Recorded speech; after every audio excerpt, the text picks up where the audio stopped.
오늘의 제목은 하나님만 섬기라 라는 제목을 가지고 여러분들과 함께 말씀을 나누고자 합니다. 놀라운 하나님의 복을 누리는 삶을 삽시다. 신명기 강의 12번째 시간입니다.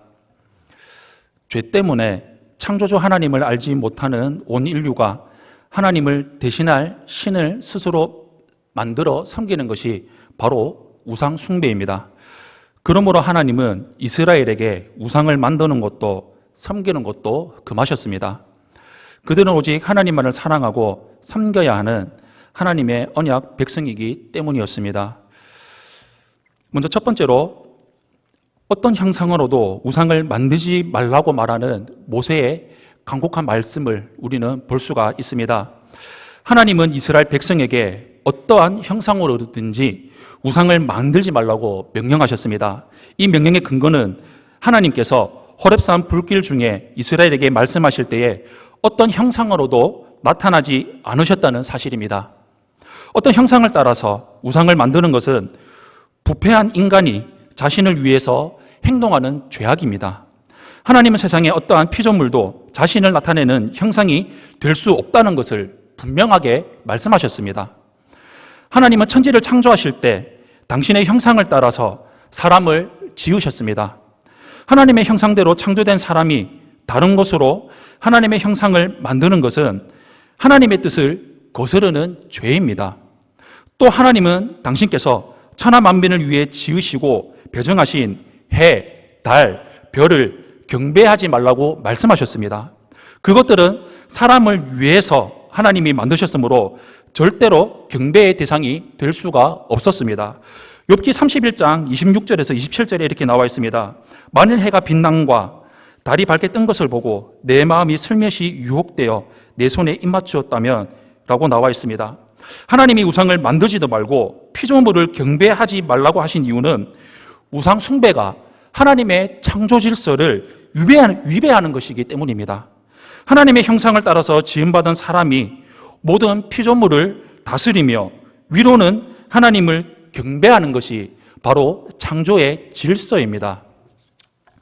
그러나 죄는 창조 질서를 망가뜨려서 하나님이 대신 자신이 다스려야 할 피조물을 섬기게 되었습니다. 이러한 우상 숭배의 죄는 오늘날에도 그대로 나타납니다. 하나님의 법보다 세상에 썩어질 것을 사랑하여 탐욕을 추구하는 마음이 바로 우상 숭배라는 것입니다. 하나님은 만물보다 뛰어나시며 만물을 다스리는 주권자이십니다. 그러므로 하나님보다 더 높은 것은 존재하지가 않습니다. 그럼에도 사람은 하나님이 만드신 피조물을 섬기고 그것들의 모양으로 조각품을 만들어서 하나님보다 신성하게 여기고 섬겨왔습니다. 인간이 우상을 만드는 이유는 마음속에 일어나는 욕심 때문입니다. 우상을 만들면서까지 욕심을 채우려고 애쓰며 살아갑니다. 하지만 인간이 손으로 만든 것에 불과한 우상은 인간의 소원을 들어줄 수가 없습니다. 우리 마음의 소욕을 쫓아서 만들어내는 우상에는 어떤 것들이 있을까요? 재물, 명예, 인기, 인간관계, 세상 지식과 같이 우리가 하나님보다 더 의지하고 마음이 더 쏟아지는 것이 바로 우리의 우상입니다. 이것들은 하나님을 대신해서 우리 마음의 첫 자리를 차지함으로써 하나님과 우리의 온전한 관계를 깨뜨려 버립니다.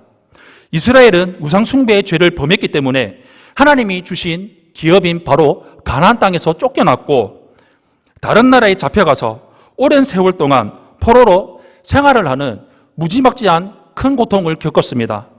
우리의 마음을 차지한 우상 때문에 지금 하나님과의 관계가 막혀 있지는 않는지, 영적으로 포로 생활하고 있지는 아닌지 살펴보기를 바랍니다.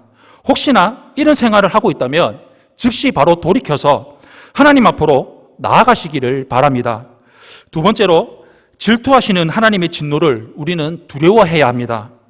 모세는 하나님이 이스라엘 백성을 출애굽시키고 그들을 인도하셨지만 모세 자신은 가나안의 땅에 들어가지 못할 것임을 상기시켰습니다.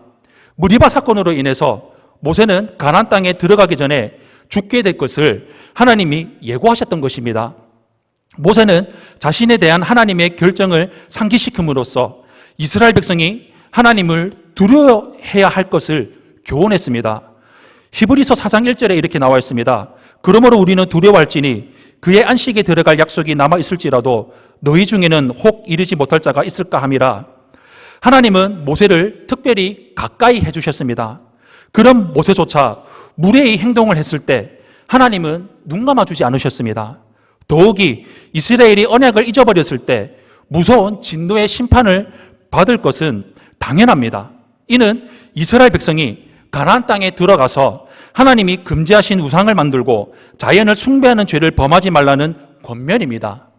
모세는 하나님은 소멸하는 불이시요 질투하는 하나님이시라는 말씀으로 죄악에 대한 심판을 다시 한 번 더 경고했습니다. 또한 마지막 날에 악인들에게 임할 영원한 심판을 상징하기도 합니다. 질투하시는 하나님이라는 말은 배우자가 불륜을 저질렀을 때 분노하는 사람처럼 하나님이 자신과 맺은 백성이 우상 숭배를 통해 영적 간음을 행했을 때 무서운 진노를 발하실 것을 말하는 것입니다. 잠언 6장 32절에서 35절에 이렇게 나와 있습니다. 여인과 간음하는 자는 무지한 자라. 이것을 행하는 자는 자기의 영혼을 망하게 하며 상함과 능욕을 받고 부끄러움을 씻을 수 없게 되나니 남편이 투기로 분노하여 원수 갚는 날에 용서하지 아니하고 어떤 보상도 받지 아니하며 많은 선물을 줄지라도 듣지 아니하리라고 나와 있습니다. 하나님의 백성은 은혜롭고 자비로우시지만 죄에 대해서는 공의로 심판하신다는 분이심을 의식해서 두렵고 떨리는 마음으로 하나님을 섬기며 살아가야 합니다. 인간의 우상숭배는 하나님이 아닌 다른 우상을 섬기는 데 그치지가 않습니다. 더 교묘한 방법으로 우리의 심령을 오염시킬 수가 있는데 아예 하나님을 우상으로 만들어버리는 것입니다. 내가 원하는 것을 하나님으로부터 얻기 위해서 하나님이 원하시는 것을 해드려서 하나님의 환심을 사겠다는 생각, 이것은 우리의 욕망을 위해서 하나님까지 이용해먹겠다는 말도 안 되는 잘못된 생각입니다. 이러한 생각은 하나님이 기대하시는 신앙과는 전혀 관계없는 왜곡된 종교 활동일 뿐입니다. 과거 우상을 섬기던 이스라엘 백성들이 바로 이런 마음을 품고 우상을 섬겼고 심지어 하나님을 섬겼습니다. 지금도 우상에게 정성을 기울이는 똑같은 마음으로 교회에 나오고 신앙생활을 하고 헌금을 하고 봉사를 하면서 하나님이 자신의 소욕을 채워주시기를 기대하는 사람들이 있습니다.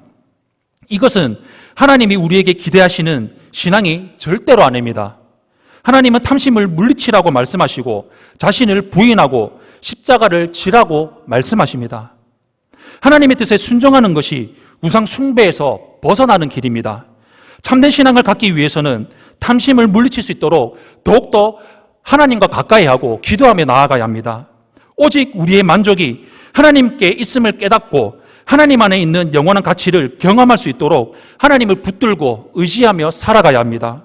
이렇게 바른 신앙 안에서 깨어 있으려면 신앙의 공동체인 셀 안에서 보호받고 이런 삶을 날마다 격려받으며 천국을 향하여 살아가며 말씀을 선택하며 교회를 선택하며 하나님을 선택하며 살아가는 삶을 살아가야 합니다.